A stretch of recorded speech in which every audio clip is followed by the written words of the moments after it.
Welcome to another Fit the Glory 2 guide video today on Spearmen.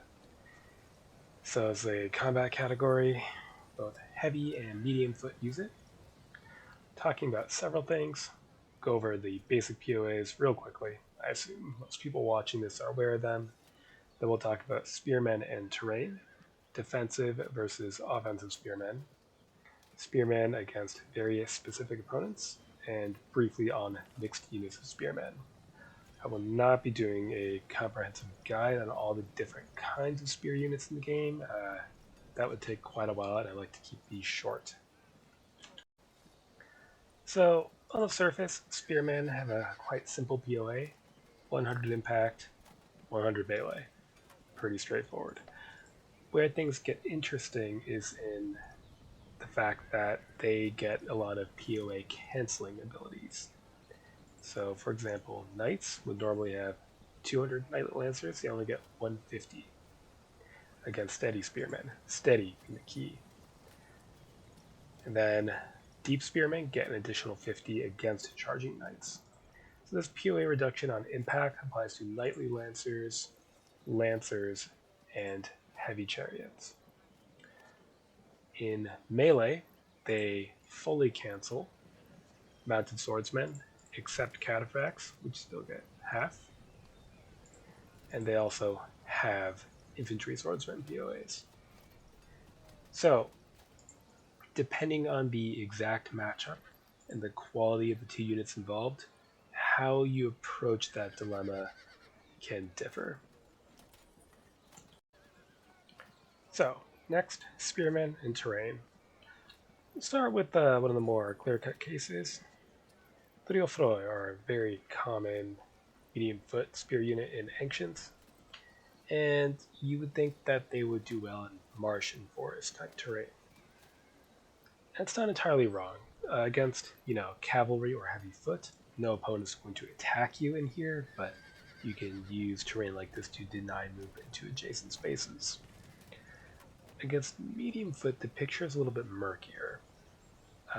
If you're facing your bog standard light spear sword trash, then you're actually better off fighting in the open because, impact is even, but then you get the swordsman having effect. Whereas in the marsh, your spearmen are unsteady, they don't get the canceling, so you have basically a 42-point unit fighting a 36-point unit on even terms. However, when it comes to fighting impact foot, it's a little bit more difficult a calculation to make. Yes, you're up in the melee, but that's only if you survive, and medium foot losing on impact have a charming tendency to frag or disrupt instantly. Whereas in the marsh, the impact foot are still favored, but it's not as massive, it's deadened, and the melee is even. So even if the Thuriofroi disrupt on contact, well, disruption is about the same as moderate disorder, so it's not a big deal. So depending on what you're fighting, if you're like next to a big forest or something, you might want these in the open or in the disorder. In terms of, fighting heavy units like pikemen, if you're in a situation where you can either stand in a rough patch with your own heavy foot or stand in the open, well, your crappy heavy foot's going to lose more slowly against good heavy foot in terrain, right? There's that, and then this is at least initially even, as the pike don't get their deep pike in this kind of terrain. Both teams are disordered.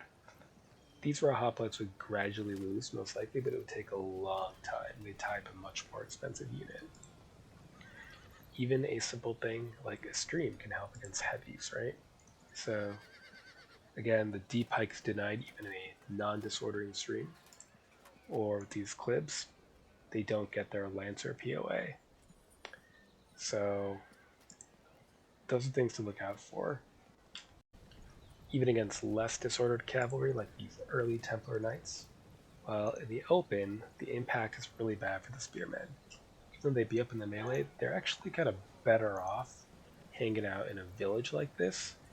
It takes away their sword canceling, but it also takes away the lance impact. Everyone disordered and combat strength modifier. This is actually a safer position to be in.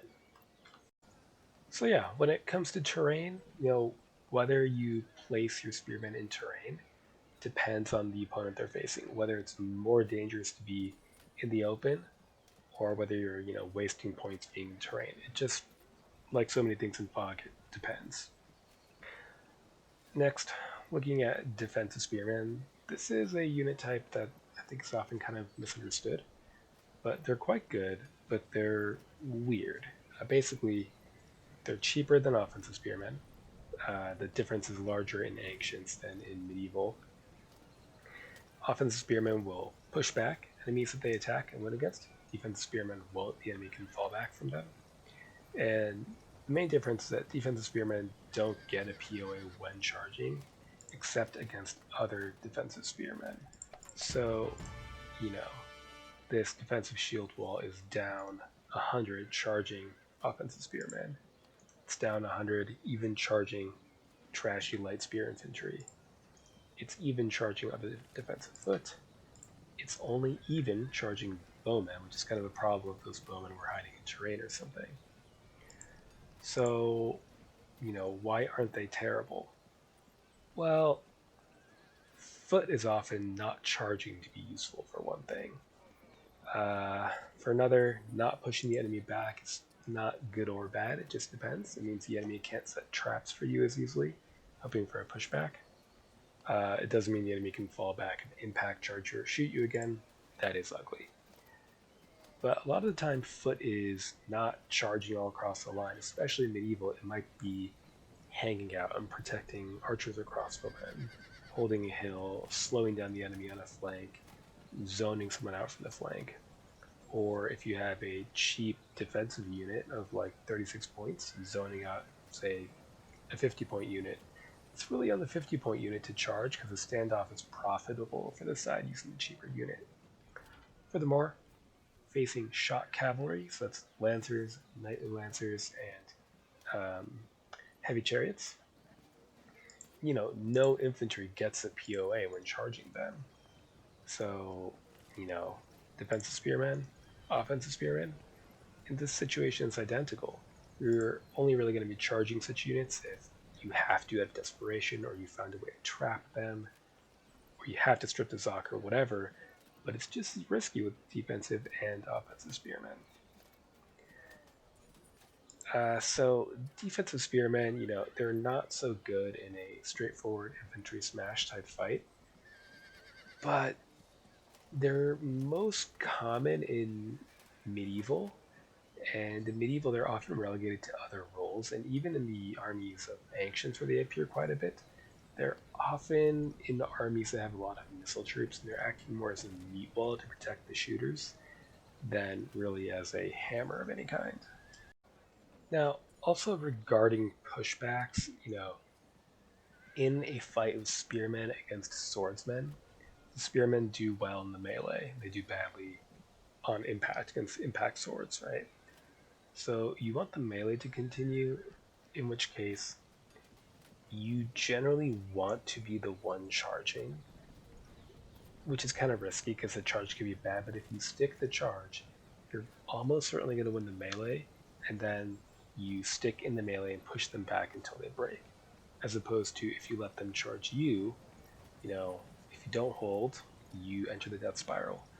If you do hold, cool, but if you win a melee, they might just hold firm, fall back because they initiated the contact, and they'll be able to impact charge again.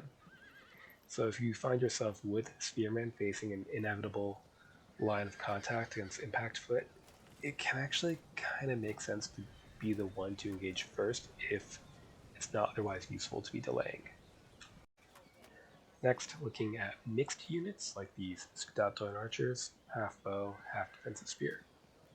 So they get a full impact capability. The assumption is that the spearmen within the unit are moving to the front during contact with the enemy. They only get half the melee POA, right? So 100 impact, 50 melee POA. However, what's more interesting is the sword's canceling effect is full, even for a half unit of spears.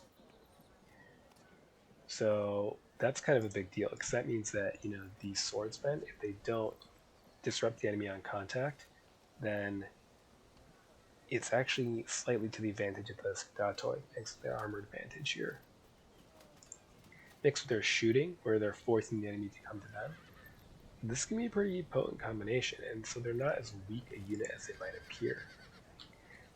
Then there's other things, so like this unit is partially missile, but it's also got 33% swords.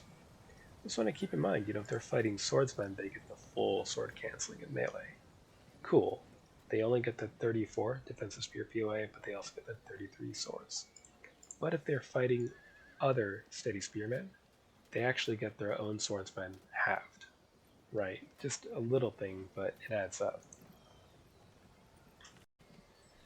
Alright, so like I said, I wanted to keep this really brief without doing a full guide on how to use all the various different kinds of spear units in the game. Maybe I'll make that another time. It will probably be a pretty large one. But basically, whether you use spearmen in terrain depends on their opponent.